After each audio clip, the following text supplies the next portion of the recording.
Hello mushroom lovers! Today I decided to make Mushroom Grove Part 2, The Crow and Mr. Magpie.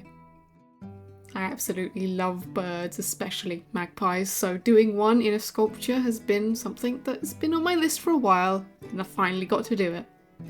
To start off, I make a ring of foil. This is going to act as sort of the rim of the base that I can then flatten out and layer up with more foil and smash down with my fist.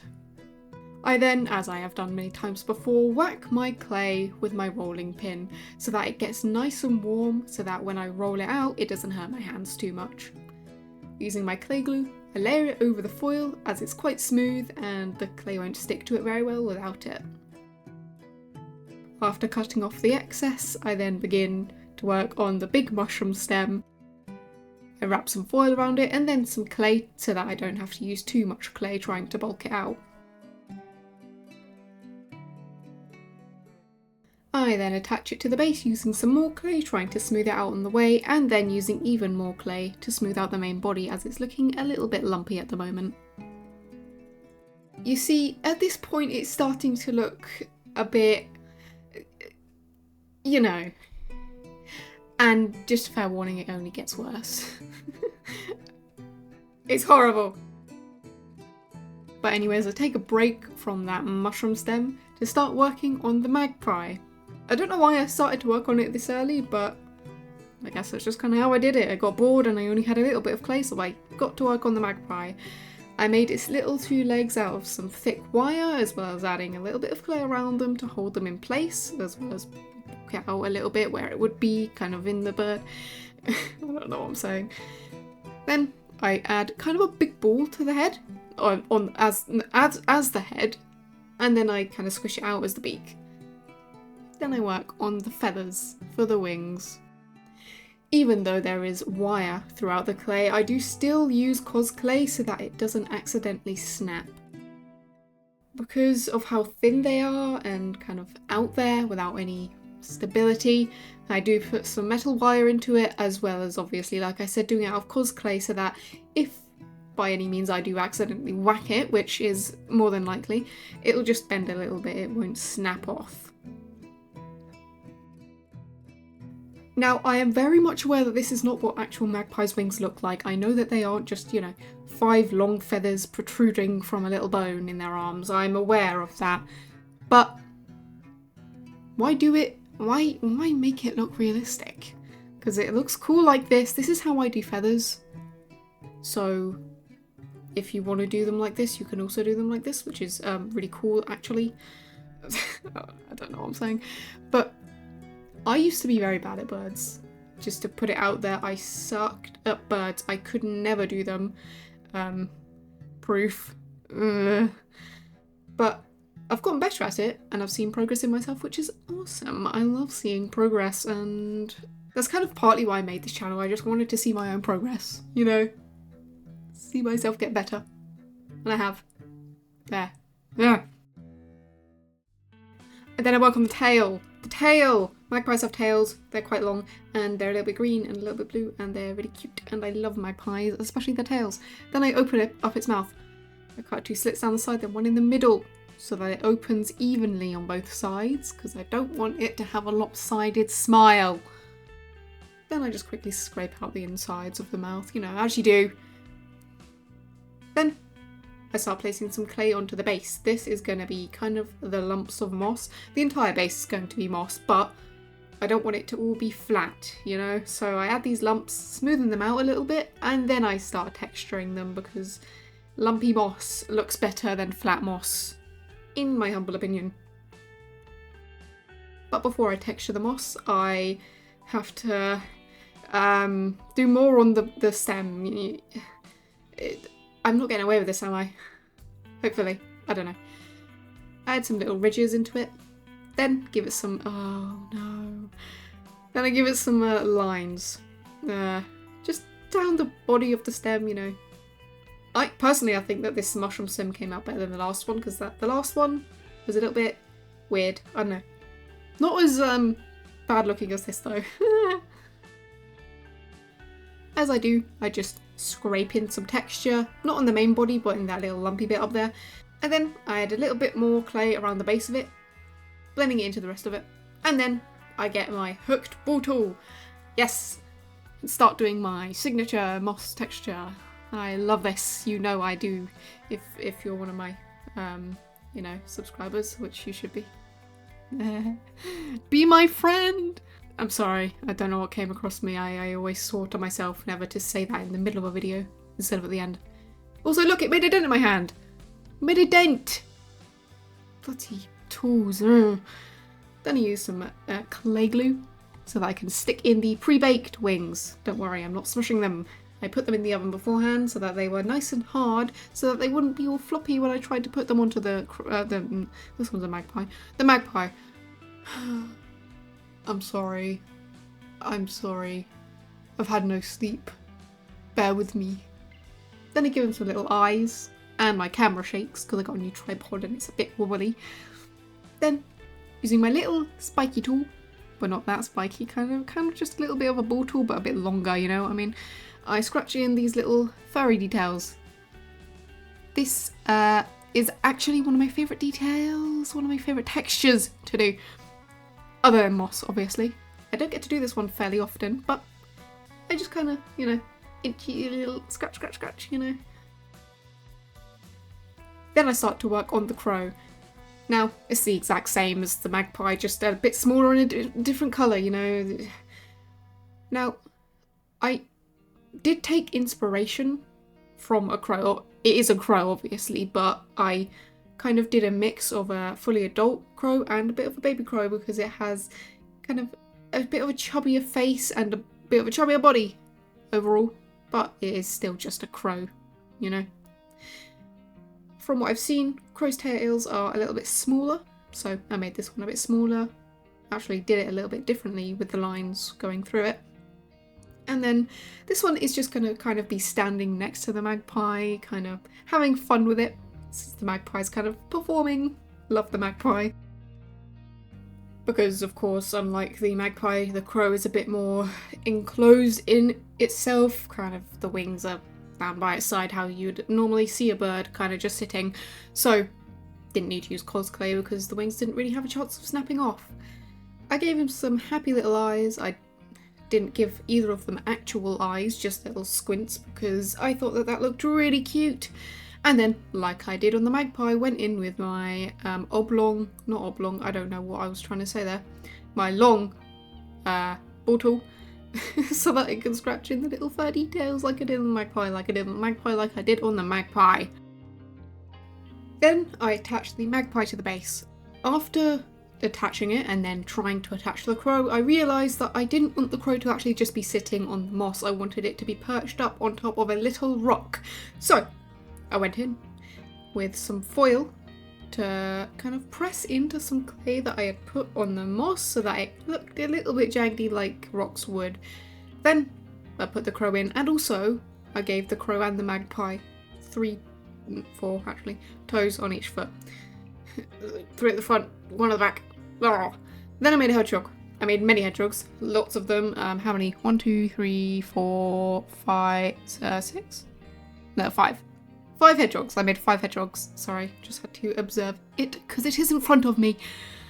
Made 5 hedgehogs, all the same. Kind of, you know, pushed in the head, then clipped, and then clipped some more. Made sure that they had ears and nose and eyes because they wouldn't be able to see with their eyes. And I put 2 at the front, a couple at the back, and whatever. Then I made more mushrooms. Obviously you have the big one in the middle, but that is very big and I can't make more than one of those. So I'm going to make a bunch of tiny little mushrooms, starting with the bigger ones. So I do have kind of, you know, medium-sized mushrooms. They're, you know, this size. Some of them are quite tall, some are quite stubby, but they're all kind of just, you know, big.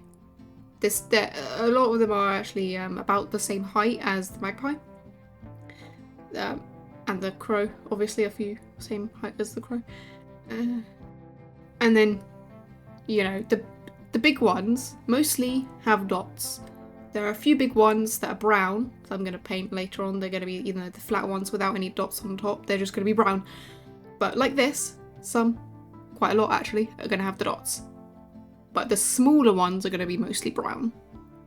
Because I don't know why. because I think the dots are really hard to do when it's on that scale, so I make them all brown, and then the big ones spotty, and also the spotty ones are just, they look so cute. Love it. But I do kind of scale down them in size, and then they just keep getting a bit smaller and a bit smaller. And for the fat ones, I do use my thick wire for the stem, obviously coating that in clay and then making the hat. But on the smaller ones later on, I do actually use a thinner wire. Actually on some of the smaller ones, I use a thinner wire without adding any clay around the wire at all, but instead opting for some cos clay. Not cos clay, what am I on about? Not cos clay, liquid Sculpey, because it dries like clay and it's not as annoying to get on.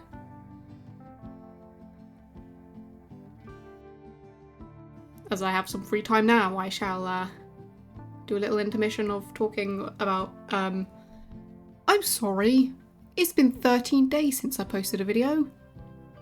Ugh, that's weird, isn't it? Might be my longest time, I don't know actually. But it's been a while, because lots has gone on, muchly has gone on. Ran out of clay. My tripod then broke, so I had to buy a new tripod and new clay, and they arrived on different days, so I had quite a few days where I literally just couldn't do anything. But then, you know, I started working, and then other stuff happened in my life, and I couldn't do any work for a few days, and then I kept working, and as I am speaking right now, last night I stayed up from 8:30 in the morning to 12 o'clock at night because I wanted to finish it so bad to get it out today, because guess what? I can't do it on a Sunday. Why can't I upload it on tomorrow, which is Sunday? Because tomorrow is the football. That's right, it's coming home. Honestly, we're gonna win. Don't care. I know Americans, you probably don't. Euros, not Euros. Euros? Yeah, Euros. Yeah, the Euros. The Euros are on. Anyways, what was I doing? Yes, I use pliers because that's the easiest way to get these mushrooms in without smushing the caps. Like I said, I didn't put any clay around the metal wires of these little tiny baby ones. And I also just kind of sprinkled them about, you know. And to fill in those gaps where there's kind of not a lot going on, because you can't have that, I made a few different types of flowers, some that are layered, some that are kind of like daisies, some that are kind of like roses. None of them actually distinct flowers, just different flowers. These are the best flowers that I've done actually. I've done flowers before, you've probably seen in my other videos I've done flowers, and they just don't look very good, but I've got better at them. Again, progress. I love progress.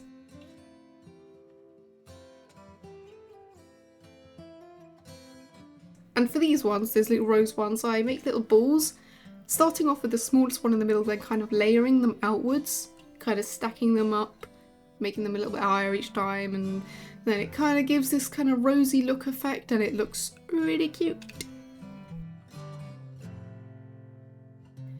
And then, like I do with the mushrooms and the rest of the flowers, I put some clay glue on the end of the wire and then use my tweezers to stick them in to wherever I feel is the most kind of emptiest and could use a flower. Now I'm going to have my little Dora the Explorer moment right here. Count to 4 for me. Can you just quickly count to 4? Can you just go 1, 2, 3, 4? Great, I'm going to hope that you did that. I was supposed to cut out 4 pieces of wire. Guess how many I did? 8. 8. I managed to use 6 of them. Okay, so that's fine. But now I have 2 giant, you know, long pieces of metal wire that I don't know what to use for right now. So they're going to go into my scrap metal jar. Anyways, to hold all of these pieces together, obviously I'm not doing it out of polymer clay, I'm doing it out of foam clay for the mushroom cap, but I used it to kind of hold the metal wires, you know, in place, because that's easier. Then use some masking tape to stick them together, take off the polymer clay, and then start wrapping it in foil, making sure to use more masking tape so the foil doesn't, you know, come up. And then foam clay. Right, I've only used foam clay a few times on this channel, at least. I've used it a couple more times, but it's air drying clay, but it dries kind of like foam. Now, the weird thing about that is, after it had dried, right, I remember, you know, touching it after it had dried and thinking to myself, this feels like an actual mushroom. It has that same kind of fluffy, hard, but kind of soft and a bit squidgy on that outside kind of feel to it, like how a mushroom does. And I was just thinking to myself, that is awesome. I really like that. I don't know where I was going with that, but you know, just to put it into perspective for you of how foam clay feels. It feels like foam, and this sort of foam feels like mushroom. Anyways, obviously, like you saw, because I didn't explain it because I was rambling, I did the underside of the cap, and now I'm doing the top of the cap with some little dots, making sure to add as many tiny little ones as I can, as well as adding a few bigger ones. And then after it's baked and dried, I could start painting it. That's awesome. So, I can imagine a lot of you are here from the mushroom grow video, so you've probably seen this, you know. So, I paint it a dark green, kind of this nice, like rich emerald kind of foresty green, getting it into all of those little cracks, which is ridiculously hard with the mushroom cap, which is why I took it off. That's right, don't worry, I'll put it back on later, obviously. Then, before dry brushing on top of the moss, I then go in with this grey on where all of the stones are. Might look a little bit flat right now, don't worry. Then, with this kind of creamy, yellowish kind of white skin colour, you know, my skin colour specifically, because I'm a vampire, I use that for the mushroom stems of all the little mushrooms, including the undersides of the mushrooms, because it was... Oh my god, what was that? I genuinely don't know where I was going with that. Yeah. Cream. Stem, mushroom, stem, and then green. Green. What? Okay.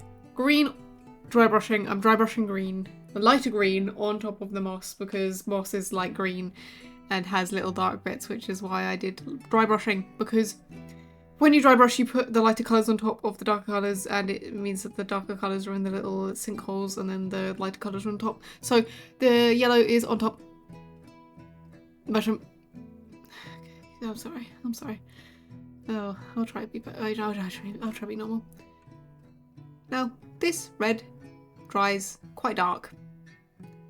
And you'll notice that I'm not actually doing it on all of the dotty mushrooms, because I go in with different colours like orange. So I have red mushrooms, which are dotty, orange mushrooms, which are dotty, and then this cute little pink colour, which is actually a really sweet colour. I really like this colour, especially for a mushroom. So those are the three colours. And then for the non-spotty mushrooms, just the basic brown mushrooms, they are obviously brown. They might look quite dark right now because, you know, later on I do, like I did on the moss, dry brush over them with a lighter colour. And in the meantime, while I'm letting those dry before I dry brush on them, I paint the flowers. Some of them pink with some darker pink and white details, some purple with some darker purple and white details. Some of them are even white flowers. And then I start adding the dots on the mushroom. Now, I'm going to say this again. I haven't said it in a video before, but I have said it to my family a lot of the time, as I have finished this sculpture now, and they're probably sick of me hearing it, saying it. The more dots on a mushroom, the more whimsical the mushroom is. And I mean that, genuinely. Look at all of these mushrooms with all of those little dots on them. Are they not whimsical? You cannot tell me otherwise, because they are whimsical. Then, once I did all of those dotty mushrooms, I go in with this kind of this much warmer, lighter brown, and kind of sponge it over the top. Not sponge it, because obviously I'm not using a sponge, but I drag it over the top. You know what I mean. Then hedgehogs. Hedgehogs kind of have brown, white, different colours. Not really different colours, just kind of brown. Then I go on the underside of the mushroom cap, which looks really good. I really like how the underside of this one looks. I didn't like how Mushroom Grove Part 1, I did not like the mushroom cap on that one, especially the underside of it. This one, on the other hand, I think it looks really good. Then, start painting the magpie. Start off with white and then black. I just do that kind of around. Now, you might think, oh, you're not going to be able to see the eyes because the black is very dark. See, you can see it now. It's because It was quite, glossy because it wasn't dry. And then magpies. I wanted this magpie specifically to be quite blue and green. I wanted it to be quite vibrant because I wanted it to fit in with its surroundings, because then you have this, this black crow beside it. So I wanted them to kind of have a bit of colour. Obviously this crow is black. Don't know what else you'd expect because it's a crow. So it's black. Then I started painting the mushroom cap. So went in with this nice red, similar to the red that I did on some of the smaller mushrooms earlier. Now, obviously, because foam clay gobbles up paint, I had to use multiple coats to get the full colour saturated and even though I didn't actually do a third coat, I did a second coat and it looks okay, but you can still see it's kind of splotchy around. But that doesn't matter because, like I said earlier, the more little white dots on top of a mushroom, the more whimsical it is, which means I went completely overboard because it was 11 o'clock at night when I was doing this, and I'm not kidding. Took 2 hours to do all of these dots, but it was worth it. Why? Because it's finished. It's done. The magpie, the Crow and Mr. Magpie is done. Now I just want to quickly say thank you for sticking around this long because I don't know what's wrong with me today, and you probably hate me after this video because I think I don't have a lot of sleep, but thanks for sticking around this long. If you want to see more unhinged and cute or slightly sometimes scary, depending on what video you watch, sculptures, then stick around in the future and subscribe and like. And if you want to, only if you want to, don't do it if you don't want to. You're awesome. Thank you for staying this long. Have a great day and goodbye.